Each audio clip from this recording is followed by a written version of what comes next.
ಅವರಿಗೆ ಸರ್ಕಾರದ ವತಿಯಿಂದ ಪರಿಹಾರ ಕೂಡ ಘೋಷಣೆ ಆಗಿತ್ತು, ತಲಾ 5 ಲಕ್ಷ ರೂಪಾಯಿ ಅಂತ.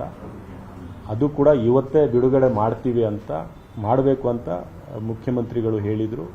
ಇವತ್ತೇ ಬಿಡುಗಡೆ ಆಗುತ್ತೆ ಅಂತ ನಾನು ನಂಬ್ಕೊಂಡಿದ್ದೀನಿ. ಅದರ ಜೊತೆಗೆ ಬಹುಶಃ ನಮ್ಮ ಕ್ಷೇತ್ರದ ಒಂದು ಆಸ್ಪತ್ರೆಯಲ್ಲಿ ಇದು ಆಗಿರ್ತಕ್ಕಂಥದ್ದು ನಮಗೆ ಇವತ್ತು ಕೂಡ ನಾವು ಶಾಕಲ್ಲಿದ್ದೇವೆ. ಆದರೆ ನಾವು ಕೂಡ ಅವ್ರ ಜೀವ ಅಂತೂ ಉಳಿಸೋಕ್ಕಾಗಿಲ್ಲ, ಜೀವದ ಮೌಲ್ಯ ಅಂತೂ ಕಟ್ಟಕ್ಕಾಗೋದಿಲ್ಲ. ಆದರೆ ನಮ್ಮ ಕಡೆಯಿಂದ ಅವ್ರಿಗೆ ಒಂದು ಸಹಾಯ ಆಗಬೇಕು. ನನ್ನ ವೈಯಕ್ತಿಕ ಮತ್ತು ಶಿವಾಜಿನಗರ ಕ್ಷೇತ್ರದ ಕಾಂಗ್ರೆಸ್ ಪಕ್ಷದ ಎಲ್ಲ ನಾಯಕರು ಮತ್ತು ಕಾರ್ಯಕರ್ತರ ವತಿಯಿಂದ ತಲಾ 5 ಲಕ್ಷ ರೂಪಾಯಿ ನಾವು ಕೂಡ ಕೊಡ್ತೇವೆ. ಅವರ ದುಃಖದಲ್ಲಿ ನಾವು ಕೂಡ ಭಾಗಿಯಾಗಿದ್ದೇವೆ.